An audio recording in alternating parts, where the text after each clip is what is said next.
Hermanos, muy buenos días. El Señor les bendiga en esta mañana.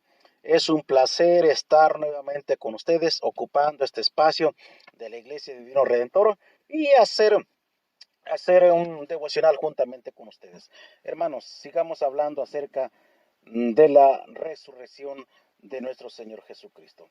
Hermanos, la vuelta a la vida de Lázaro, por ejemplo, el hijo de la viuda de Naín y la hija de Jairo, fueron solo señales proféticas de lo que sería la resurrección del Hijo de Dios. Estamos arribando al milagro que estremeció al mundo, que hizo cantar al cielo y temblar al infierno con la frase, ha resucitado. De nuevo, ha resucitado. Y el anuncio de lo que será finalmente la resurrección de todo ser humano. En pocas palabras, este milagro le da sentido a la fe y se convierte en el centro de proclamación de la iglesia cristiana. Como dice Hechos 2, del 22 al 35, no es posible, hermanos, divorciar la salvación de la esperanza gloriosa de la resurrección. Nosotros afirmamos que sin la resurrección, todo el drama de la redención perdería valor y confiabilidad. El milagro de la resurrección, pues, se convierte en la consumación de la conquista definitiva del Cordero de Dios para nuestra salvación.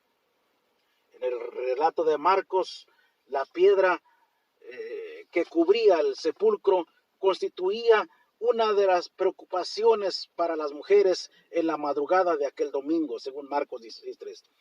La remoción de la piedra sorprende a las temerarias mujeres que, desafiando la oscuridad de la madrugada, avanzan decididas a ungir el cuerpo de su Señor. El evangelista Juan habla solo de María Magdalena, quien, sorprendida por el milagro de la piedra removida, corrió a dar aviso a los discípulos. Este primer milagro relacionado con la resurrección nos inspira para creer que Dios quitará las piedras del camino para aquellos que buscan un encuentro personal con Jesucristo.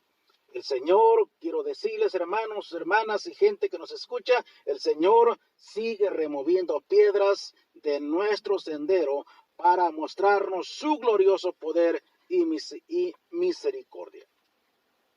No hallaron el cuerpo. En cambio, dos mensajeros celestiales llegaron para despejar las dudas y reafirmar la promesa del Maestro, los que vinieron a comprobar que la tumba estaba vacía. Para nosotros, lo fundamental no es ir a ver la tumba vacía, sino saber que el trono ha sido ocupado por aquel que venció la muerte, como dice Colosenses 3:1, Efesios 1:20 también. Estas y otras escrituras apoyan nuestra fe en el Cristo resucitado, sentado a la diestra de Dios en las alturas. Hermanos, las emociones del momento, según las describe el evangelista, son de consternación para aquellas mujeres. Lo que han visto no tienen explicación súbitamente son sorprendidas por la aparición de ángeles que han venido a comunicarles un mensaje. Y el mensaje decía así: acordaos, no os asustéis, no temáis vosotras. El mensaje divino es de afirmación y consuelo y fortaleza en tiempos de angustia y confusión. Este encuentro debió servir para dar seguridad a las mujeres que iban a proclamar que el Señor había resucitado. Pero era necesario recordar la palabra, tener conciencia de que la promesa de Dios se había cumplido en la persona de su Hijo. Ha resucitado, como dijo, acordaos de sus palabras y cobrad ánimo. El fundamento firme, hermanos, para nuestra fe es la palabra y no las nuevas revelaciones que salgan. Los ángeles no pidieron que les creyesen a ellos, sino que se acordaran de las palabras dichas por nuestro Señor Jesucristo antes de ir a la cruz. En la escena que sigue, el Señor lo hace también con los dos caminantes de Maús, según Lucas 24, del 27 en adelante. Otra vez fueron las escrituras la fuente para erradicar el miedo y renovar la fe de los discípulos.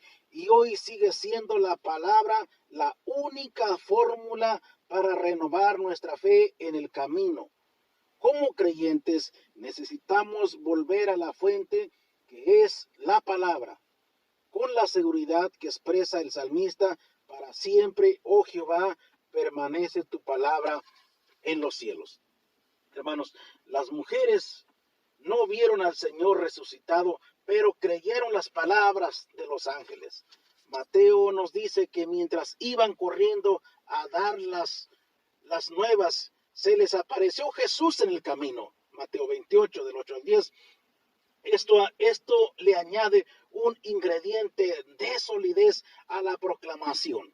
Ya no solo pueden compartir las palabras dichas por los ángeles, sino la orden del mismo Señor. Imaginemos el gozo que debió invadir el corazón de aquellas mujeres al poder abrazar y adorar a su Señor.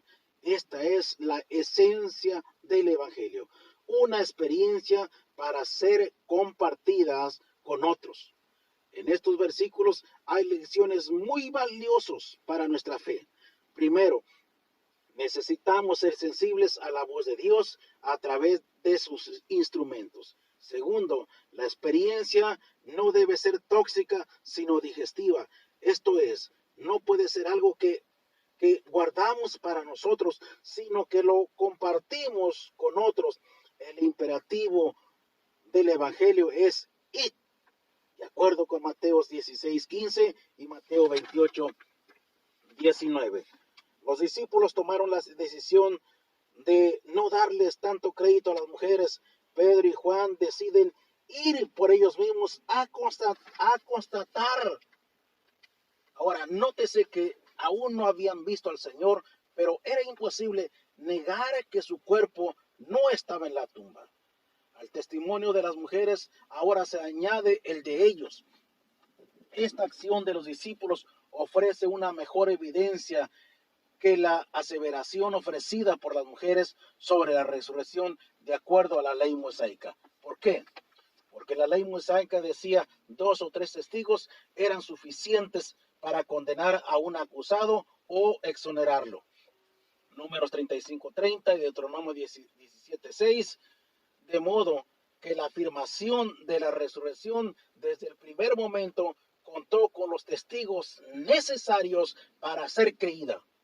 Más tarde se producen las apariciones durante 40 días hasta el día de la ascensión frente a más de 500 hermanos juntos.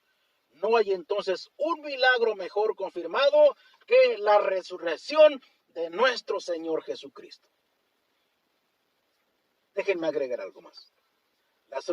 La resurrección de Jesucristo, reafirmamos, es un paso adelante y no simplemente un regreso a la vida.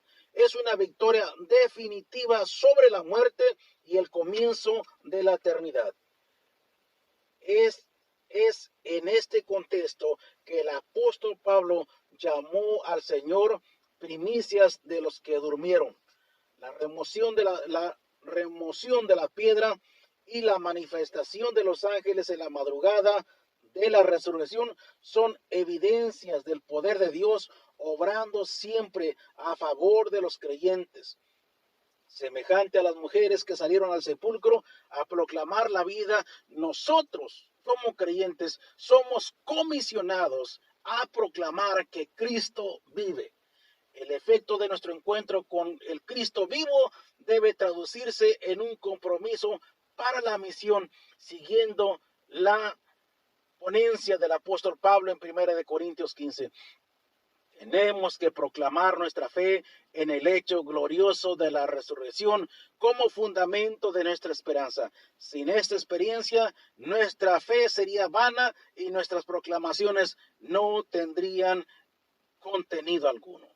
Hermanos, proclamemos anunciemos que Jesucristo ha resucitado y que está a la diestra de Dios Padre intercediendo por cada uno de nosotros, no solamente en tiempos fáciles, sino aún en tiempos difíciles, en tiempos de incertidumbre, en tiempos de confusión, en tiempos de enfermedad, incluso en tiempos de muerte. Dios está con nosotros. ¿Por qué? Porque Él así lo ha prometido. El Señor les bendiga a cada uno de ustedes.